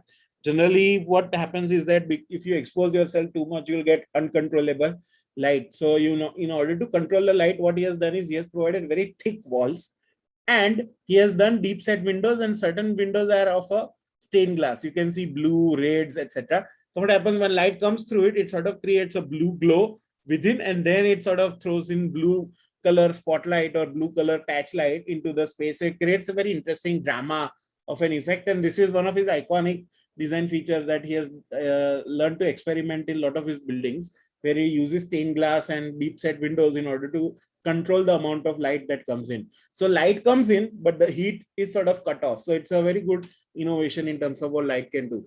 So what light and air are reliant on? They are reliant on the source, obviously. They are also reliant on quality. They are reliant on what kind of value that they bring into the space, what kind of an impact they have in the space, how much of necessity are they meant for, what kind of control do you have over light and air. you should always question that when you bring in light and air, what kind of articulation do they bring? And is it by necessity or is it by purpose that you are bringing? Most of the time in our houses, we bring light and air because of necessity, not by purpose. So now when you design your own, project, or when you design your own house, or, do you do some kind of an exercise, think that what if you can use light as an element for exploration, rather than just, to light up something, or, just to fulfill a sort of a functional requirements. Now we will look at the idea of well-being very, very quickly. The idea of well-being focuses on the idea of, in this particular case in Alto House, using natural materials. So here architect has really explored the idea of exposing indirect sort of exposure to outside world, because when you observe nature, when you look at green trees, outside of a window, it sort of reduces your stress. So what he has done is, without calling it or putting any kind of label related to sustainability or anything, he's mostly using natural materials like wood. He's bringing in large windows which allow you to look at nature outside. He's trying to bring in as much landscape as possible through the use of plants, etc. And he has created a space which is very close to outside world using this kind of strategy. So he has looked at the idea of comfort and well-being, not only as a physical comfort in terms of what body posture you should get, but in terms of also creating low stress or stress-free kind of environment by using more natural material, relying more on natural light, etc., etc., and being as close to nature as possible. In the Gropius House, then there is another strategy that has been employed. So here the organization of the, meaning the furniture, the way the bed has been placed and the way the partition has been created, it allows for interiors to adapt to different requirements. So here, this particular area is almost like the vanity sort of a area, and then this allows for direct interaction between, because there is no partition as such between this. So this is a very unique thing that the designer has tried. So it also allows for much more connection between who is the user here and the user here. Glass house. So the notion of comfort is challenged. When you look at this, might feel very cold and harsh, but when the fireplace is on and it is heated up, this place does feel very warm and comfortable, and then it is very close to nature, because almost everywhere you can see the outside. So that way, in this kind of a place, if you're not worried about your privacy too much, you can actually feel very, very relaxed. It is almost like living in a tent, which is in the middle of a hilly area or something. So that way it gives you that excellent sort of a experience. We look at Graham House by Arthur Erickson. So this was the house on the outside. The division and the layering of interiors is that the interiors directly don't come to the outside, but there is this kind of a deck-like area which has been created. It sort of also deals with the well-being. So because this is house, I think, is up there in the mountains, so people need to catch a lot of sun in order to warm themselves up. So he has created this kind of a deck, and this sort of acts as where you can catch a fresh air, where you can take up your vitamin D, etc. So your sunlight exposure, all that is taken care of by a simple veranda area. Here, veranda and balcony are given to dry clothes in our context, but here the veranda and the entire this semi-covered deck area is looked at from the idea of well-being, that how exposure to direct sunlight, the natural air, can actually make your experience better living in a house. This again example that in the Corbusier house, that how spaces celebrate, how furniture, as I was saying, talking about earlier, that how light has been cut off, how scales have been worked out, because Corbusier relies on something known as modular. So in that kind of a thing, where entire house is sort of made from human dimension, all things, whether it's a height of a beam to height of the ceiling, and everything is taken from human dimension. So you always feel like, this is not some artificial, dimension or measurement that is there. You feel very relatable to all parts of the house, and that is what is happening in this kind of a house.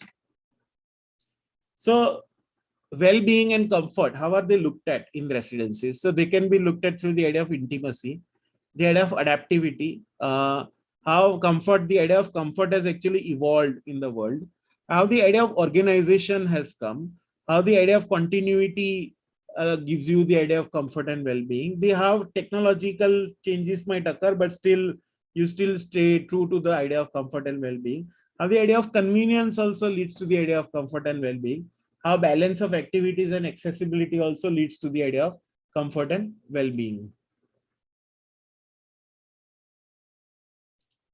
I will answer all the questions once my presentation is done. So give me 5 minutes. I think we are near the end because this is the last part of the presentation where we talk about nostalgia. Now, nostalgia can be a very powerful tool for design. So nostalgia is something that how we associate ourselves with our past. So the natural approach and simplistic form with rustic finishes transforms person's experience. So here you can see the outside. It is mostly using natural material, and inside also it is continued. So there are these kind of mats, chick mats, there are wooden shutters, there are simple fabrics and so on. And they sort of remind you of what this place is all about. So when you look at a material, don't look at only its functional needs. Don't look at glass only as transparent and wood only as, a brown material. Look at and remember what wood reminds you of. People who are from Bangalore, people who are from Mysore, you might have heard about a place called Chennapatna, which is a very important crafts wise location where they make, those lacquered toys. So when you look at lacquered furniture, think about those kind of things. That does it remind you of something? When you talk about wood, does it remind you, of great, forests of Nilgiri, for example, region or something like that? Does it remind you of old wooden houses of, traditional houses of Kerala, where they don't even use a single piece of nail? When you look at, red IPS flooring, does it remind you of vernacular houses in Kerala and Tamil Nadu? So these are the kind of things that now you should be looking at, that each and every material, each and every color, each and every finish has to have a certain emotional association also. Don't look at it only from the point of view of function and program. Because if you do, then there is no difference between you and an engineer. So engineer will be able to fulfill all the functional needs all the time. Great. But what they will not be able to do is associate a story with it. As an versus an interior designer or a designer will be able to associate a story and an experience with any of the choices. So remember, today, all the materials that you have access to, maybe in your lab or in your school or in your university or in an institute, try to associate those experiences with something that you might have experienced. When you look at wood, remember wooden toys, wooden furniture, wooden other things, even wooden, other tools that you might have seen in your grandma's kitchen, etc. Try to remember that. When you look at stone, where did you last see that stone? Just remember, because that will allow you to construct a story within that. Everyone can design, furniture. Everyone can design a house, but nobody can tell a better story than an interior designer. So that is what you have to learn. Simple things like even that in a Gropius house, it is what the idea of, because he comes from an industrial background and he comes from the idea of, very, very pure sort of an aesthetic. So he contrasts the idea of landscape with material like white color, steel, etc. So this is his statement. So it's a complete opposite to what Mr. Alvaro Alto is doing, where he tries to incorporate the idea of natural materials and materials like wood, etc. into his house, versus here a complete different aesthetic that he tries to incorporate the idea of steel, the idea of stainless steel, mild steel, glass, industrial fabric, etc. into carpet into his house. So completely different approaches because they come from different backgrounds. Here the idea comes from nostalgia, comes from the idea of transparency, the idea of spaces which are accentuated by using of bricks as a material for floor, use of glass to create transparency, use of artifacts, things like this sculpture, this simple furniture which comes from, again, modern era. So, even, but at the same time, it might seem like very modern minimalistic furniture, but it has leather. So leather, the architect has associated with the idea of warmth, the idea of comfort, the idea of, sitting in almost a very warm sort of a chair, which gives you good comfort. So these are the kind of things. Then putting a sort of a large landscape element within the house in order to dilute the mechanical or the very precise sort of a nature of the house and so on. So it sort of creates a nice contrast between what is the architecture and then what are the interiors. And lastly, even approaches also can create a nostalgic feeling. How you went to a certain place. When you go to a hill station and when you visit a sunset point or a sunrise point, there is always that winding path that leads you to. What if you try to recreate that kind of a path in order to go somewhere? So sometimes it is the circulation movement of going up and down, or constantly going up, or winding around a circulation path can also create a sense of nostalgia. So nostalgia is not necessarily only through material and color, but it can even be through a simple thing like how you move around in your space. Nostalgia can also be through objects and scale. So here, Corbusier did a very, very detailed study on traditional Ahmedabad houses, and he tried to incorporate a scale of those houses, that proportion and the materiality of those traditional houses into this kind of a place, which is why even though he was a Swiss French architect, these houses, for some reason, feel very local. They feel very Indian. So why does that happen? They don't feel very alien at all, because it has that hidden layer. And that is what my purpose about the presentation was today. That, somewhere, even though your concepts, they might come from a scientific process of, deriving and deducing certain ideas, but ultimately don't forget that we are all Indian, and that Indianness in design has to come through whatever way you do, whether it is through the 5 things that I told you, or through some other means which you will discover maybe in your career. That don't forget that you are an Indian designer, not an American or a French designer.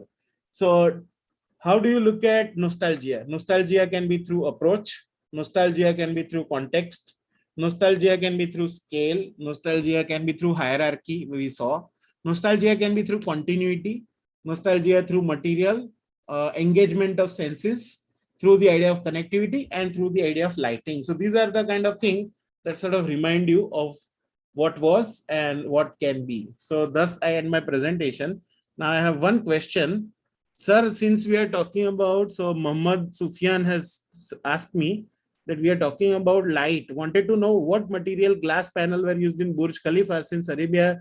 Yes, so what is actually the problem is that, Muhammad, is the problem is that Burj Khalifa is a non-sustainable architecture. It sounds fancy, it looks amazing, no doubt, because it being the tallest building in the world, but they have to use a special glass because temperatures, go up very highly in Dubai, in the Middle East, and ultimately entire building is centrally air conditioned. So it consumes also a lot of energy, a lot of air conditioning and so on. And fun fact, do you know that Burj Khalifa is actually not connected to a drainage system? So they have to collect all the human waste every day in trucks and all that. So but Burj Khalifa, I would not qualify as a great example worth studying. But since you have asked, so I'll answer that it is not a great example or a great place to use glass, which is what we see a lot happening in Indian architecture also, that a lot of places they use glass buildings on the western side of the facade, which should not happen, because it's not the, I mean, in western facade of any Indian building, it will heat up like crazy after at 1 p.m. We get direct sunlight. So that's not a great practice, but people do that. So that's what happens. Yes. Any other questions?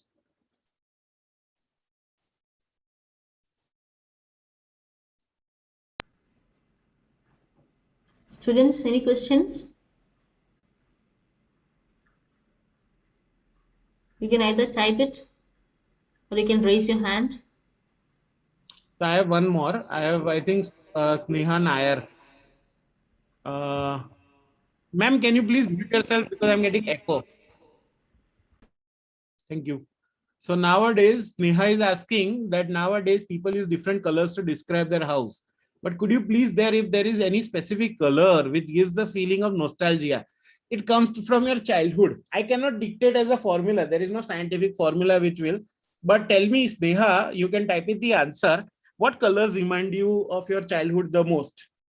To me, the color, the brown color of the wooden toys, the pink color of plastic toys, and the all those colors, they used to remind me, and especially the lighter beige color, which was my cricket bat long time ago. That reminds me of my nostalgia. So whenever I see lighter color wooden furniture, it sort of takes me back to my own childhood. So this is a very subjective thing. It depends on the person to person. So can you tell me what is your favorite, what was your favorite thing when you were a child, or maybe still could be your favorite? Tell me. Sneha Swapna Nair. Yes.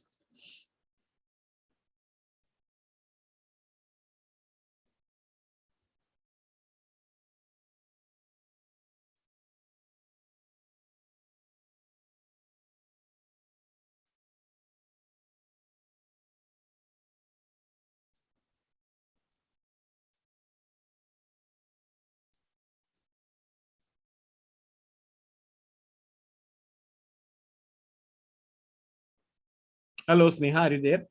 Yes. You can type in the chat box. Yeah, light blue colors like white and blue as well. So great. Then when you design a house, now try to, use these colors as splashes. See, if you overdo it also, then it also, I am sure you will learn color theory in your school. But when you now do it, you can use blue color and white color as splashes just in important places and in a very smart way, not to overdo it also. Like you saw in this thing, in that Alto House, that one chair was with the white and black stripes, so it's like a accented thing. So you can use maybe blue or white color as accents, and that will maybe take you back sort of to your childhood or your favorite colors. But remember, these are your favorite colors. When you deal with the clients, you'll have to find out a strategy or work out a strategy to to understand what are their favorite colors or what is their nostalgia. Can you put some lights on the idea of a balcony in the statue? Statue of Unity is not my domain because it's an engineering marvel. So you'll have to ask an engineer who has actually worked on that project. Unfortunately, I have not been able to visit. Will solarium goes with Indian weather? No, it won't, because unless you put it in the north location, because in India, due to climate in northern directions, we don't get direct sunlight. So whether you are in the southern India or whether you are in north, doesn't matter. In north, we always get reflected sunlight. So you don't try to put it in the eastern, western or southern side. Otherwise it can work. But then you don't call it a solarium. You can call it like a north light, catchment area where you can get a lot of reflected daylight during the entire day, right from, 7 o'clock as the sun rises to maybe 6 p.m. till the sun sets. So Nihma, I'm hoping that I've answered your question.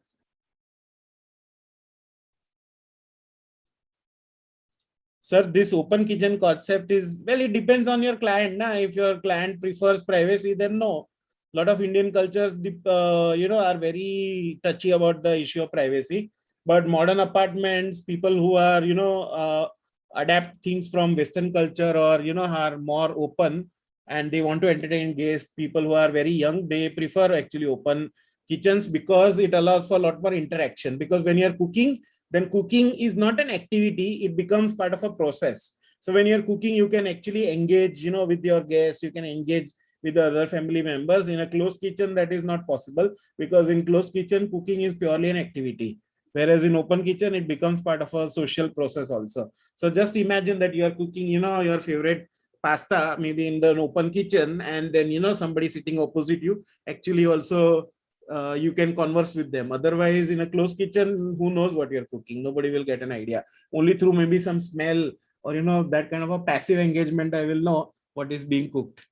But I will not be able to talk about it with you. Why do you think minimalism and monochromatic interiors are so widely popular these days? Because, well, that's a very interesting question. Actually, people associate minimalism and monochromatic interiors with the idea of purity.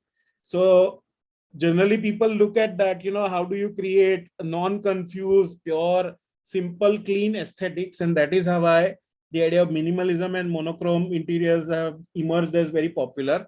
It also has a lot to do with aping of the Western notions of what is pure. It has nothing to do with Indian notion. If you look at traditional Indian interiors in any vernacular houses, wherever you go, doesn't matter which region, whether you go to Kolkata or Cochin or Bangalore or Ahmedabad or Delhi or Kanpur, you'll always find we don't have minimalistic houses anywhere in our culture, whether we look at history or contemporary houses. But in Europe, people do prefer things like this because they believe in less is more, whereas we say that less equals to people who don't have any kind of personalities or people who don't have any kind of inclination. They live in minimalistic interiors. Jessil, I think, is asking, climate change, does our wall material should be changed? This is generally a question that architects will be able to answer, because most of our work deals with the interior of a house where climate is not such a major factor.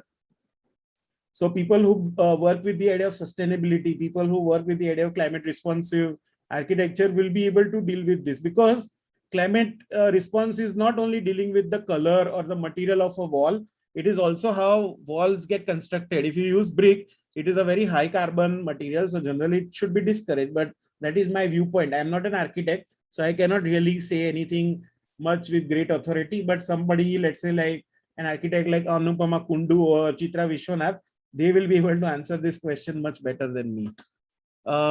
Which type of glass should we use for a glass house? That's a very specific glass that will work climatically great in India. So that's what, and something that won't make the living inside a glass house like a oven-like experience, right? Otherwise, it will create an oven-like experience if you use the wrong quality of house. What type of paint is better for Indian weather? So Indian weather, a paint that allows you to does not require too much of an upkeep or does not require too much of a maintenance. So a paint that is easily cleanable by water. Those kind of, I think, finishes that you should be looking for. Doesn't privacy and nostalgia depend on each person? It is. That's why I told you that these are case studies. Anonymous attendee. So you have asked this question. It's a great question. Sometimes even when we communicate with clients, we don't get proper idea. Yes, exactly. This is a great observation. So it actually doesn't. And this is why you need to learn to read the clients really well, which is why it is always said that, all designers need to understand the client's needs, not from a purely functional perspective, but also from an emotional perspective. So interacting more with the clients will give you an idea. And that is why communication also becomes important, that what you are proposing as an idea, you need to constantly also interact with your clients in a way that they will understand what you are trying to do. Because if you just do it, as your wish or, your as a choice, it is possible that it might come across as a complete failure also. So you have to walk a very delicate sort of a line in order to get the idea of nostalgia and the idea of privacy absolutely right, because it will vary from one client to other. Great architects and great designers have understood this well, and hence they are able to address all of these queries for their clients in a great this thing. How to bring vertigo garden in a house? That question is not in my domain, unfortunately. That is somebody who is in a landscape design will be able to answer. Sir, when we add some indoor plants in our interior work, what background color? It depends on the plant. If it is a green plant, then you use you can either use a matching color or a complementary color. This is generally dependent on color theory. So when you learn color theory, you will be able to, and also whether you want to create a contrast or an accent around the plant or not, or you want to create a subtle this thing or not. Plants also react to the color, because if you have a very white, bright color, it will catch on to more light, and that light will ultimately get reflected onto the plant. So it depends on what kind of plants you have. But again, you need a landscape designer's input in order to understand this in detail. How should we take colors into account for a two-color wall? One, I would say by nostalgia, by choice, by client's preference. So there are lots of parameters anonymous attendee has asked. So there are lots of parameters that one has to consider before making a choice for the color, because it's not a simple thing like choosing red and black or red and white or red and blue. It is actually a much more detailed exercise that you have to undertake in order to understand what the client is asking for. Yes, I think that's all the questions. Yes, I think, yeah, that's any more? Anyone else? Basant sir, are you there? There's one Yes, more yes, question. yes, yes. Basant sir, they're asking a lot of questions related to color. I think that is their favorite subject. We are yet to touch color. It is coming in the coming days.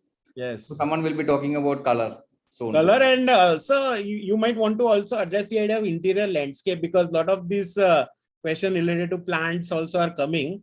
So there are people who do landscape design, but from an interior perspective. So if somebody you can get from that, I think it will help the student, because I see a lot of questions related to color and all, yes. bringing plants inside.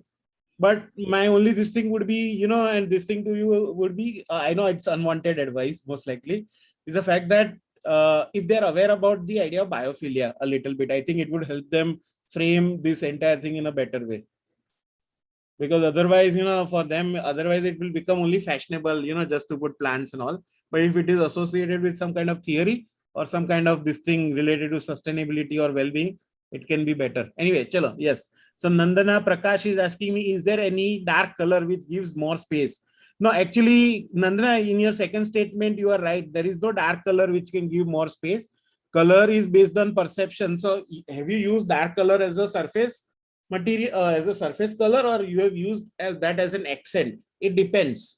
So if you used it only as an accent, then it can give you more space. But if you used it in a large quantity, then it will only create a very tight sort of a small space. So, it depends on how you're using darker and lighter color. But generally, you are right in your second statement, but lighter color do give you the idea of more openness, more vastness, etc. I am personally into, Sneha is asking, I'm personally into neutral colors. How would you be satisfying my needs as my interior designer? Well, I'll have to understand you. We'll have to have a very long conversation over a coffee, and maybe then I'll be able to understand you. Just on a casual Zoom meeting, one question, I don't think it is enough. So Sneha, please, I hope you get what I'm trying to say. But what are neutral colors? Can you maybe elaborate? I don't know. So what are neutral colors to you? Let's start this discussion, if at all. Maybe you can type it in the chat box. Sneha M.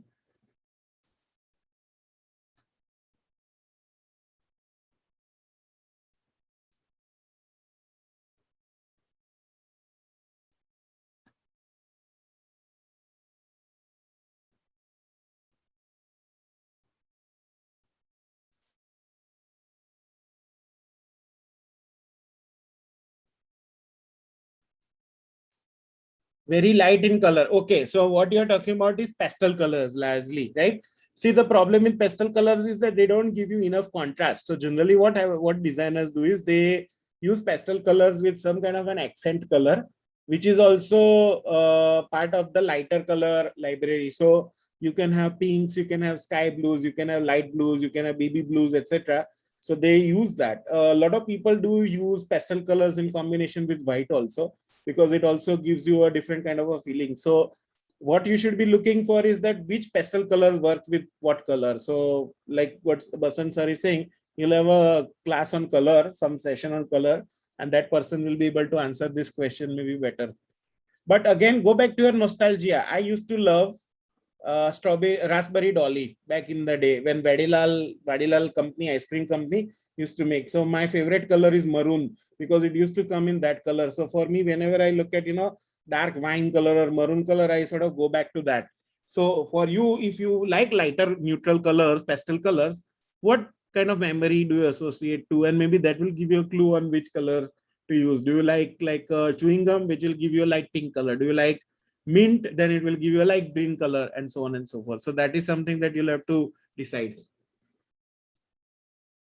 But whenever you have any doubts regarding what color to use, always go back to nostalgia. I always say, bring out your personality. It always works because it allows you to construct a story around your decisions, so that your decisions don't feel like you have imposed onto something. It feels more personal, it feels more intimate if you bring in your own sort of stories to what you are doing, your experiences. Don't be shy or don't be this thing. Sir, can you share your Instagram page link? My Instagram page link I can share, but I am not very active on Instagram, but I am very active on LinkedIn. So instead of Instagram, I'll have to do with the LinkedIn thing. You can follow me on LinkedIn. It's a public open profile. Just give me 1 second. I unfortunately don't have a public Instagram account. I have a very private account. So I am putting it in the chat box. Please feel free to add me. No problem.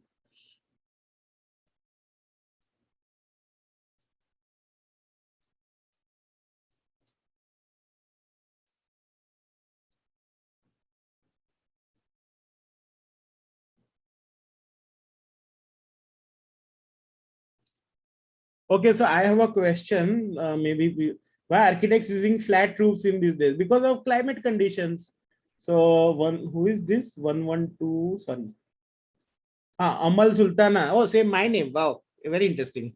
So hi. They're using, actually architects are using flat roofs because of climatic condition. We don't have too much of rain. Another thing is that we don't have snow. So whenever you look at European buildings, they have a sloping roof because of snowy conditions that persist from right from November all the way to March. The other thing is that in India now we have very good drainage systems. So stormwater drainage, when rainwater sort of collects on flat roofs, it is now very easy to get gotten rid of. And second point is that flat roofs actually also allow for better rainwater harvesting. So when water gets collected, you can actually channelize it into pipes and then take it into underground water tanks. So that way, flat roofs in Indian conditions actually make a lot of sense. But if you even not just India, if you look at any of the countries in our region, including Pakistan, including, let's say, Afghanistan, Iran, go back to Iraq, Syria, all of these countries where there is some arid climate factor, you will always find flat roofs. But if you go to Sri Lanka, if you go to Southeast Asia, Singapore, Malaysia, then you will find sloping roof because the amount of rain that they get is too much. Which is why even in Northeast also, you will find that most of the, this thing are sloping roof, regular houses. But architects, they prefer concrete structures, and concrete mein sloping roof banana is a little bit more complex process. So that's why ease and functionality takes over the idea of nostalgia and storytelling. So that is what the determining factor is.